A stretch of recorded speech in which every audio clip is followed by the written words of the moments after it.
10 years of award-winning car talk. You have no idea what I go through in these commercial breaks. It's the In Wheel Time Car Show. Just ahead, we're going to talk to, hopefully, Seth Angel, president of Houston Raceway Park. There he is. And talking about the pending closure out there. Mr. Mars reviews the 2021 Wrangler 4XE. Conrad has the events calendar. I'll have this week's Auto News headlines. We've got that and more coming up just ahead on today's In Wheel Time Car Show. Howdy, along with Mike out of this world, Mars, King Conrad DeLong. We need more Jeff Zekin. Yep. I'm Don Armstrong. Glad that you could join us today. And we're also very glad that we can be joined. You hear me? By, yes, we can hear you just Hello.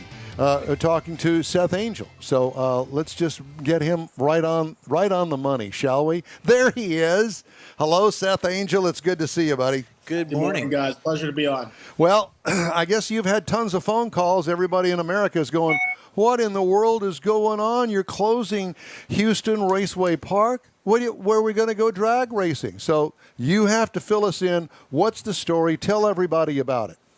No, sure. I appreciate the opportunity. I think the release we put out is pretty, self-explanatory. I think, internally we knew this day was approaching maybe faster than we wanted. But, at the end of the day, our family decided we were going to move on and maybe turn the page to the next chapter in our lives. And unfortunately for us and for our fans and partners, that's closing the racetrack down. We've had an incredible 35-year run, and for us, we decided to maybe do something different. But I think for us, we've got another 9 months where we're going to put on the most incredible races that will culminate and end with our Spring Nationals in April of 22. And I think it's going to be a nice celebration and really just a tribute to all the great things that we've had happen at the park over the last 35 years. And so we look forward to that. And we look forward to delivering that to our fans and our partners and all of our stakeholders that have supported us for 3.5 decades. Well, let's face facts. The bottom line is that piece of property where the track is, 30 years ago, there was absolutely nothing out there. It was dirt. Yeah. And now that the Grand Parkway is almost completed, going out that way, and all of the warehouses, and I'm not talking about Grandma's warehouse down at the end of the block. These are massive warehouses, million square feet warehouses. That property has become a lot more valuable than that raceway. Yeah, I mean, look, I'm not going to, sugarcoat anything. You're right. 35 years ago, it was a rice field, and today it's much more than that. And maybe we just because of the overall growth in our region, and many people don't know, or maybe they do, is that Houston, especially on the east side, Houston's the plastics capital of the world, and so there's so much going on. In the industrial sector, the industrial, we're in industrial revolution. It is what it is. And so, we were obviously aware of, how valuable that piece of real estate was. And, 35 years is a long time. And, the racetrack, we put in, just the maintenance of keeping a 35-year-old facility in tip-top condition. That's very, capital intensive. And so for us, we got into an arrangement with the property owners who own the property now, and that was back in the fall of 2018. The transaction for the real estate took place in the spring of 2019. But when we did this whole process, we were very aware that we could not just do, say, for instance, what Englishtown did with the NHRA, and just all of a sudden called them and said, "Hey, shut down." Yeah, we're done, and it's over with. We knew that we had some agreements in place and some obligations, not only contractually, but just to our fans, to see it ride out and put a finale that everyone would deserve that'll take place next year. So, we have ran 3 races since that announcement came out, 3 consecutive years. And I think we were proud that we got to run in 21 in 20 with the pandemic. So it's been interesting, 36 months since all this has kind of come to fruition. And for us, we think over the next, going into the fall and going into the spring with our national event, we think that everything we're going to do is going to be, on steroids when it comes to how well and what we're going to deliver to our fans. It's, essentially everything we do in the fall will be our last fall event that we do. So, we've got some great, we've got a great portfolio of events that we're going to host that are staples on our schedule every year. Those promoters and those fans will be ready and amped up. We're going to be ready to go. And, when we get to that last weekend in April at our national event, it's going to be special, and we encourage everyone to be there. I will tell you, next week we will launch our probably most aggressive and robust ticket renewal campaign for the season, for the national event and our finale. And I think the fans are going to see and want to be there to remember what we do and for that event week. Oh yeah, I was there in the beginning when NHRA started coming, and it was so cool to see the facility open up in Houston, and then to talk to back then, I was with Oldsmobile, so I was talking to all the Pro Stock guys, and how proud they were to come to Houston, because you were the place they would go in the beginning of the year. And you used to hold like the Pro Stock prelim show there in January, and they would go there, and then when the event would happen, it was the record-setting event, and they all looked forward to coming to Houston because generally the air was good, the altitude was good, all of the air density things, all of that was great in Houston in most cases, and everybody be banging out records. I'm sure somewhere you've got some historian that's going to count down all of the records that were set at Baytown over the years, and that's going to be volumes long between all the different classes. Agree. Even if you just did it on the pro classes.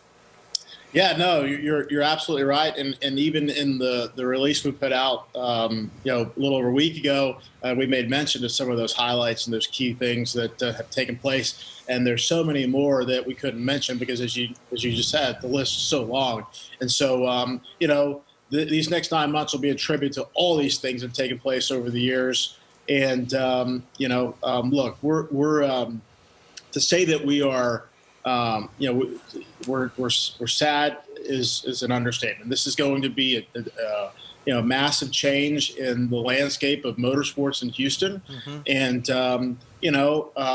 we understand that there's going to be a void there.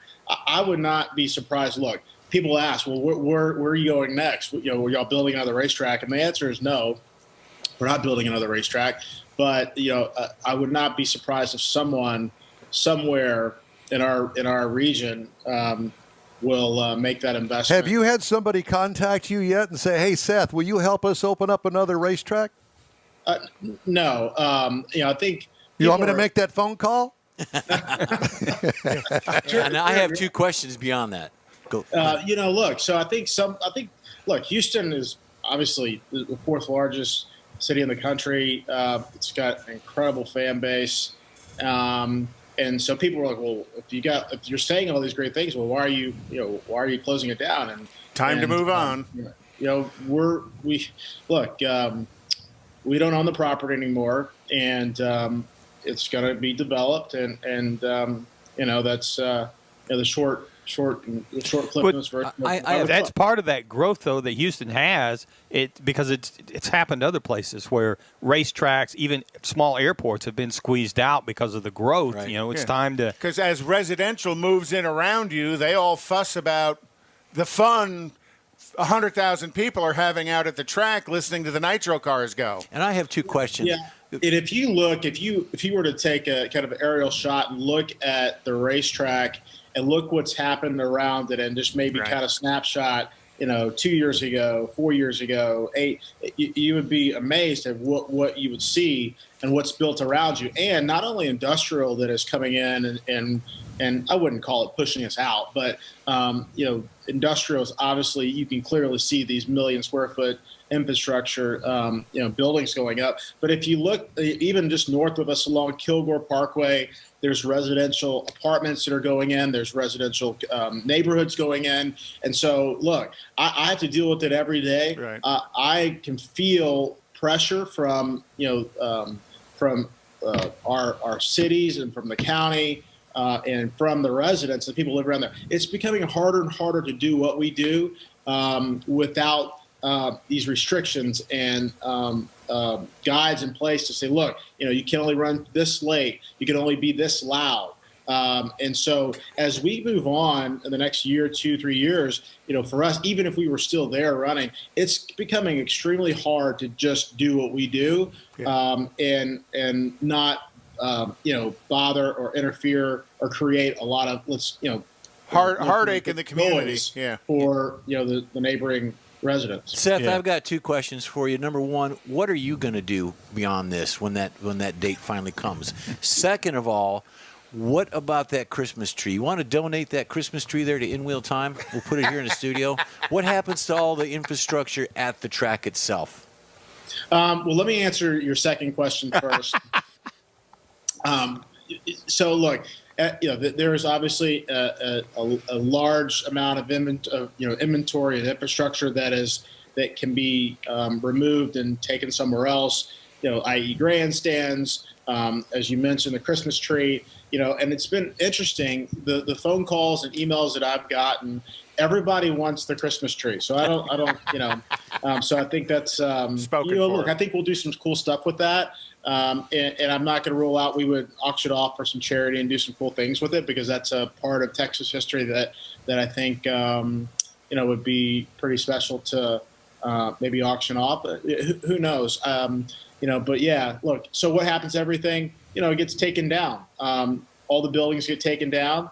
The grandstands will more than likely get disassembled and repurposed somewhere else. Mm-hmm. Some of which have already been spoken for, and once we do close, and then there's a bunch of equipment. There's all kinds of things that will clearly won't have a use for, that will be sold to other facilities and venues that have interest in them.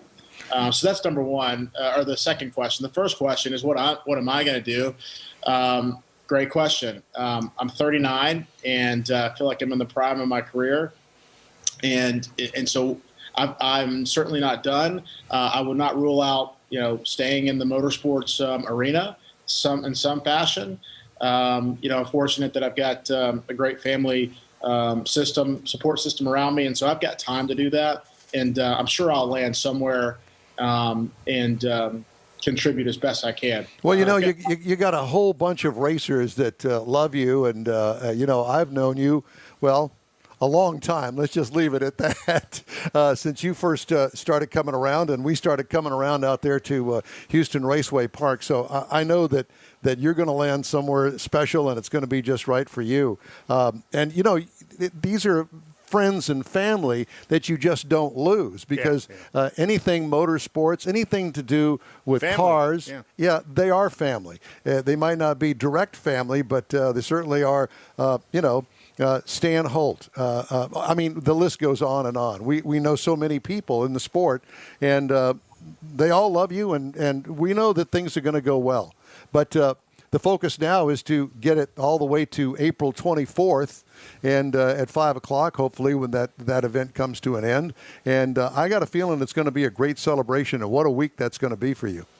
Yeah, it's going to be special, and we encourage everyone to be there to witness history and watch the final pair of cars go down the track on Sunday afternoon, and all the incredible things that we're going to do around that event. On the event weekend and certainly leading up to it, you're definitely going to know that we're there. Well, before I even have to make the other phone call, are we welcome back again next year for the final event? Sure. You have an open invitation. Thank so you. Thank you very much. Just wanted to clarify. Yeah. Well, we've certainly enjoyed the years that we've been out there and doing the broadcast from there. And with the help of the folks at Toyota and all, we've gotten a lot of drivers that I don't think that anybody else could have ever had on the air like we've had, including, ESPN or Fox or whoever it is that's out there doing television. I mean, we've had as many drivers on our show in a 3-hour period than they have over an entire weekend. So, there's something to be said for that. We've had such a great time out there and have learned so much and have found out about all of these drivers and their personal lives and what motivates them to drive every week when they go on the NHRA circuit.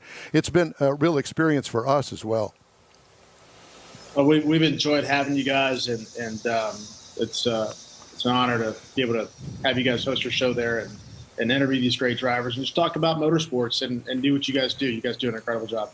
Well, thanks. We appreciate that. So I guess that what we'll need to do is we're going to need to check in with you when you get the ticketing stuff all lined up for next year, the season passes and that sort of stuff, and we'll check in with you at that time. Do you have a guesstimate as to when that's going to happen?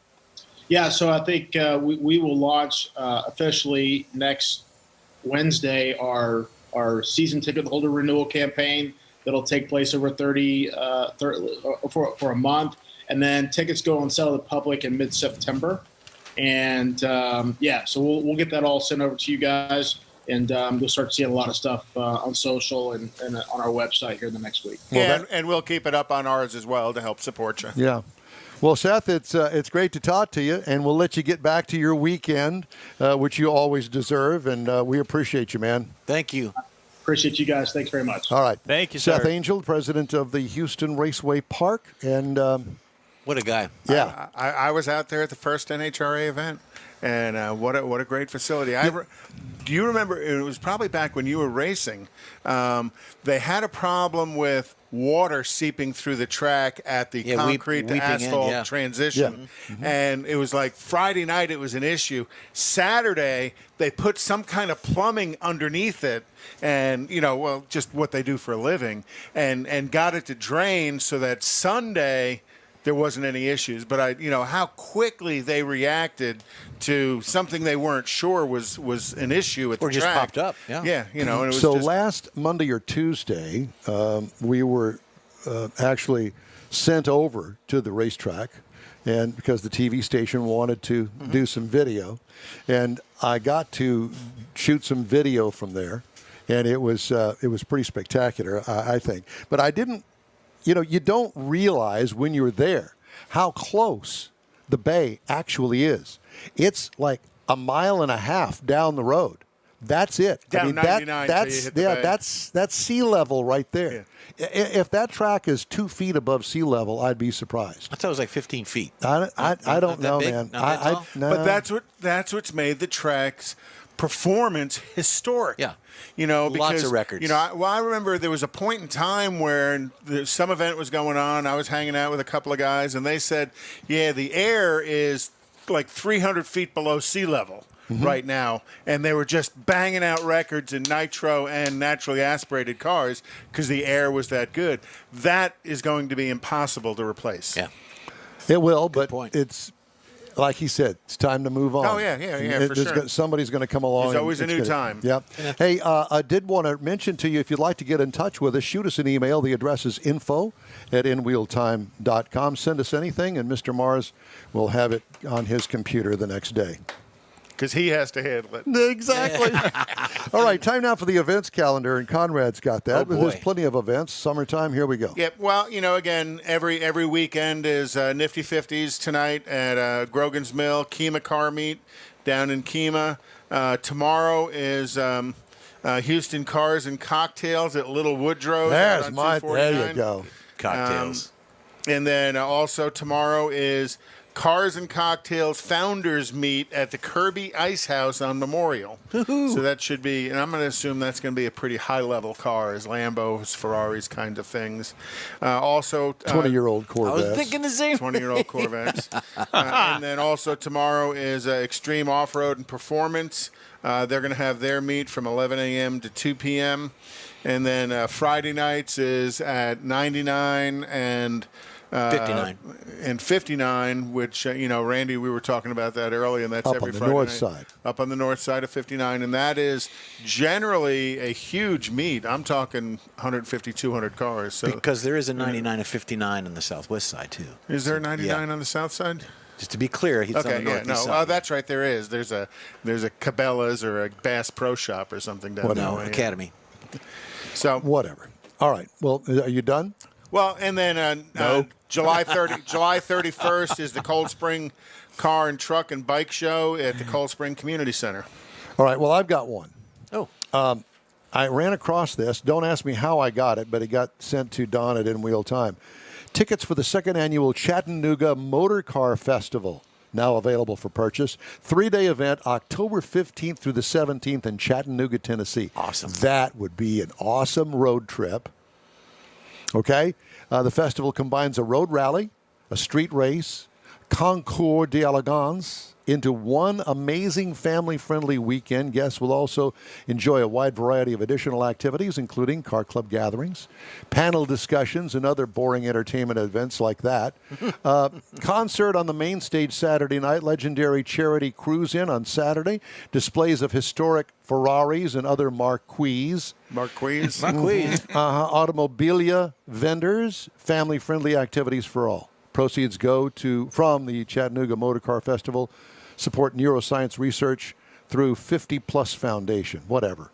$39 one day. For 3 days, it's $89. It's not bad. It's not bad at all. But that time of the year in October, be beautiful. See some fall colors. Oh, yeah. Yeah. So anyway. But if you go to Memphis, hell, it takes a day to drive across Tennessee, kind of like it does Texas, except Texas is as wide as it is long. Tennessee is like 30 miles tall and 600 miles long. But you got all the mountains. Well, the hills. Well, I call them mountains. All right. Time now for this hour's car review. Mr. Mars has the 2021 Wrangler 4XE. I saw your post Is on that Facebook is it about all electric? No, it's a plug-in hybrid. Okay. They call it the 4XE. So I was really interested in driving this vehicle because I'd seen so much and heard so much about it. So it is a Jeep Wrangler. It comes in 4 trim levels with 7 sub-trims. So that's where you get into your Unlimited and things like that. But the interesting thing is the 4XE, you can only have it in a base Rubicon or Sahara. You can get your sub packages off of that, such as the Unlimited, which is what we had. We had the Rubicon Unlimited 4XE. So you're kind of limited to those two only. And a couple of things that we had. I wonder why that is. I'll get to that. I think I figured that out. Okay, go ahead. So we had the bright firecracker red with the black Sunrider soft top. That's something new that Jeep Performance Parts is offering So that out. one? That's it. Good looking And wheels. it had the steel Don't bumpers interrupt on it. him, please. I have enough trouble staying focused Yeah. as it is. So you're going to get the traditional 7-slot grill.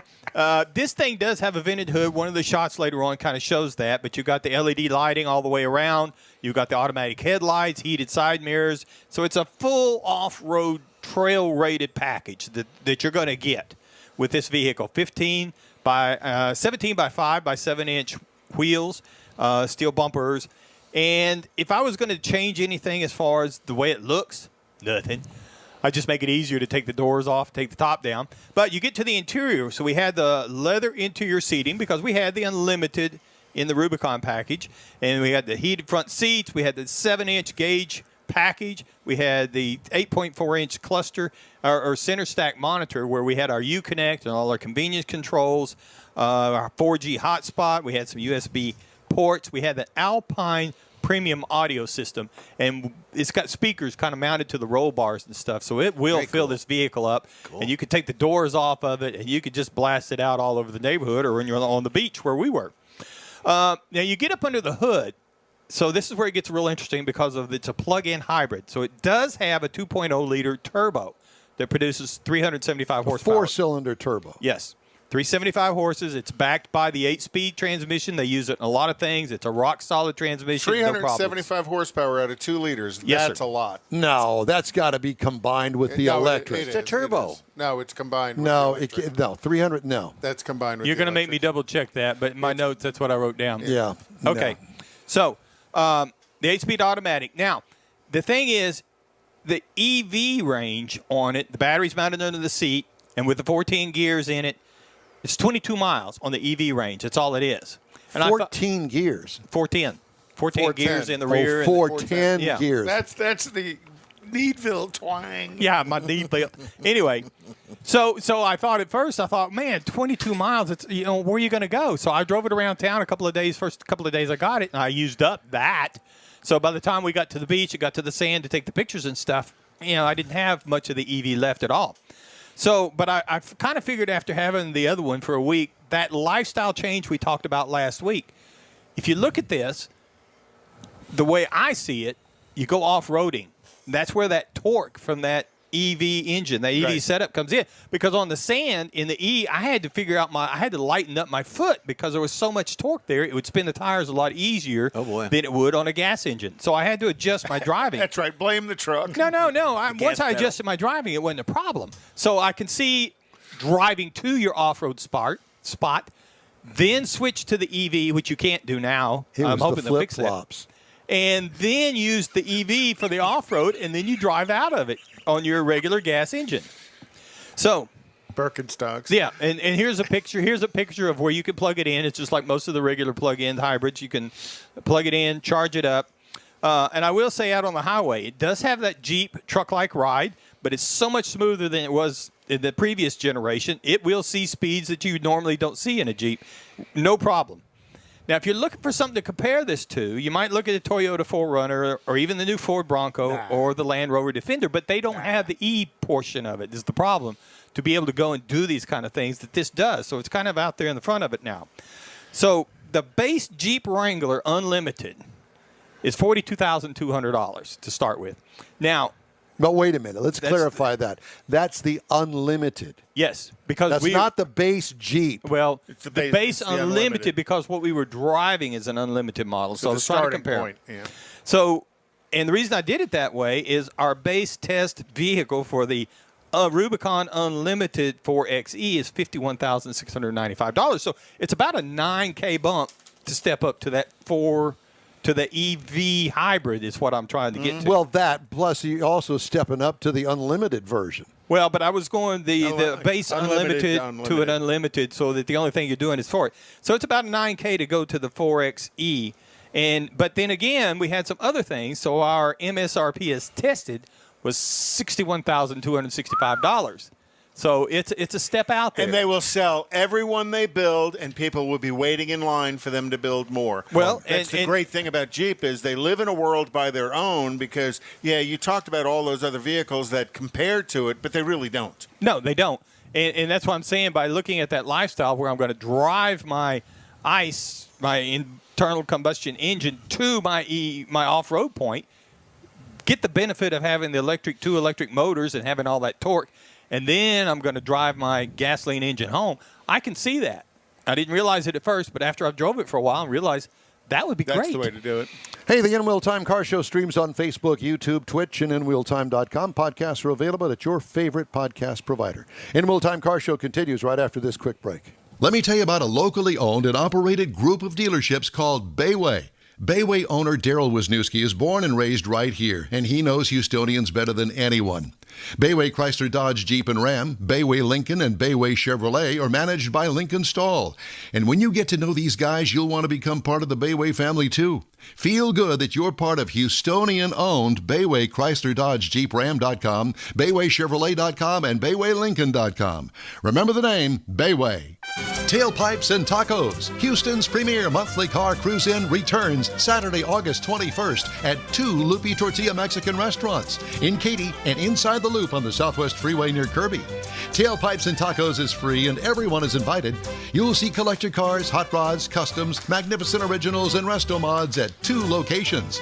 Cars from all over Southeast Texas cruise in and show off in a friends and family event at the Lupe Tortilla Mexican Restaurant on the Grand Parkway at Kingsland Boulevard just south of I-10 in Katy, and inside the Loop on the Southwest Freeway near Kirby. Drag racer, car enthusiast, and Loopy founder Stan Holt brings you Houston's hottest cruise in. Tailpipes and Tacos at Loopy's inside the Loop on the Southwest Freeway in Kirby, and in Katy on the Grand Parkway just south of I-10, where you'll see the In Real Time Car Show. Get your ride ready and we'll see you at the Tailpipes and Tacos Saturday morning cruise in at Loopy's in Katy and Kirby, August 21st, 8 to 11 a.m., weather permitting. You see all the new ceramic car wash cleaners on TV now, but John Gray at Gulf Coast Auto Shield has been using ceramic coatings on Houston's most expensive cars for years, and he'll tell you that nothing beats the real thing. Gulf Coast Auto Shield installs a coating over your paint that actually comes with a warranty. If you just picked up your Lambo, your Aston Martin, Porsche, Ferrari, any other exotic car, chances are your car will have company that have already found Gulf Coast Auto Shield. Now, you don't have to own an exotic. Maybe you got a truck, an SUV, or even an older vehicle that needs a little love. Well, let John Gray give it a look and give you an estimate on refurbishing that paint and making your vehicle look new again. How about getting a gift certificate for the wife's birthday or anniversary from Gulf Coast Auto Shield and tell her, honey, I know you love your car, so why don't we get it looking new again? It'll be the best gift ever, one that she'll never forget. Get hold of John Gray at gcautoshield.com or give him a call, 832-264-0670. Gulf Coast Auto Shield.